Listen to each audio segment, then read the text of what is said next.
चला तर मंडळी, आता सकाळचे 6:30 वाजलेले आहेत. आपण सकाळी सकाळी व्हिडिओला सुरुवात केलेली आहे. तर काल एकादशी होती, आज बारस होती. तर चला म्हणलं आम्ही काय दिंडीला वाटं लावायला निघालेलो दहिटण्याला. परभणीच्या जवळच दहिटणे 10-15 किलोमीटर अंतरावर.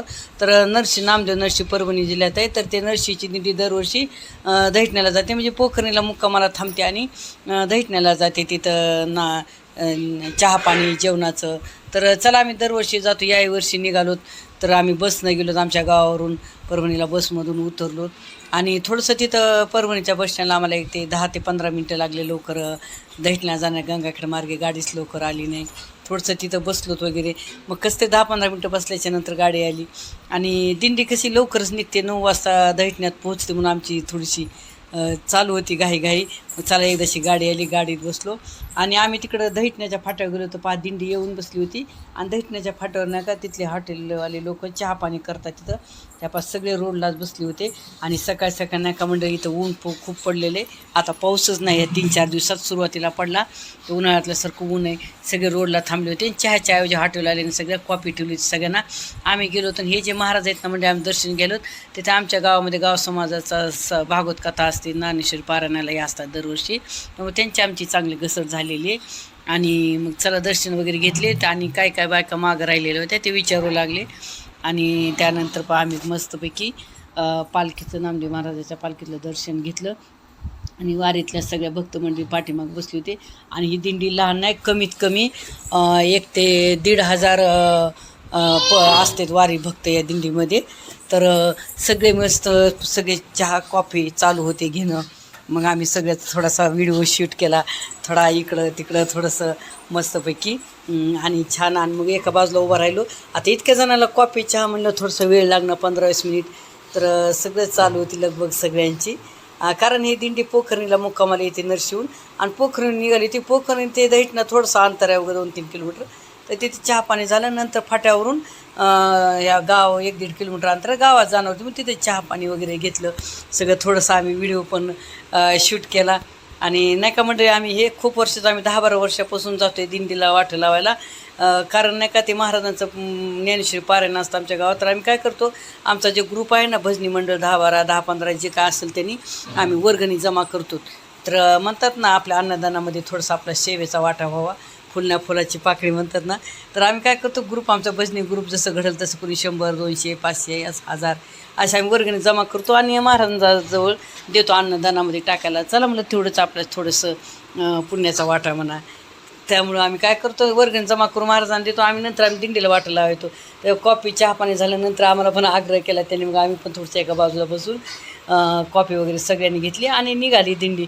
तर दिंडी निघाली तर आम्ही काय केलं, दिंडीमध्ये गवळणी हे ते चालू होतं, अभंग चालू होते. तर आम्ही पण त्याच्यासोबत थोडंसं म्हणलं. आणि अभंगवळीने म्हणता दिंडी गेली गावामध्ये मंदिराजवळ जिथं दिंडीचं ठिकाण आहे तिथे गेले. तिथं पण सगळे घोडे नाचणे, फुगड्या वगैरे सगळं तिथं पण चालू होतं सगळं. खूप आनंद. तर चला चालता कसा वेळ गेला ते आम्हाला कळालंच नाही. तर चला तर मग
तर मंडळी वारीमधल्या भक्त मंडळीचे सगळ्यांचे फुगड्या वगैरे खेळणं झाले आणि घोडे पण खूप आनंद घेतात बघा भक्त मंडळीसोबत सगळं झालं. आम्हाला फुगड्या मुलाली पण आम्ही नाही फुगड्या खेळल्या.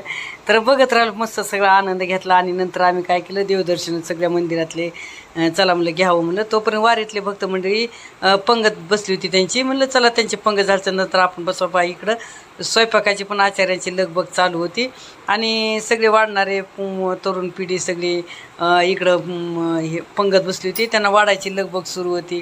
तर इकडं पाच सगळं सामान पोळ्या वगैरे अशा छोट्या छोट्या मस्तपैकी जेवण. तोपर्यंत आम्ही एक मंदिर पूर्ण मंदिरातली सगळी अशी मस्तपैकी दर्शनं घेतली आणि खूप मोठी पंक्ती होती. म्हणजे मी तर म्हटलं ना 1 ते 1,500 कमीत कमी वारी भक्त असतील, एवढी मोठी पालखी होती. तर चला सगळ्या मंदिरात झालं गेलो, दर्शन वगैरे घेतलं आणि तिथं नाही का बाजूला एक वेल होता नागलीच्या पानाचा. त्या मामाला विचारलं आणि विचारून तिथला एक वेल घेतला आणि म्हणलं चला मला खूप आवडतं झाडं, इथं त्यांच्यातली घेतली. तिथं पंगत होती, चला मग आलो. तर आम्ही पण पंक्तीला जेव्हा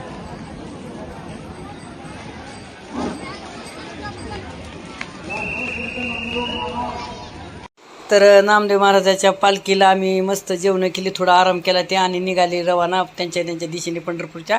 चला तर त्यांना वाट लावला आणि आम्ही घरी परत आलो. तर म्हणजे कसं वाटला आजचा पालखी सोहळ्यातला आनंदाचा क्षण. आवडल्यास जरूर कमेंट करा. तुम्हीच माझ्या चॅनल नवीन असतं तर लाईक करा, शेअर करा, न विसरता सबस्क्राईब करा.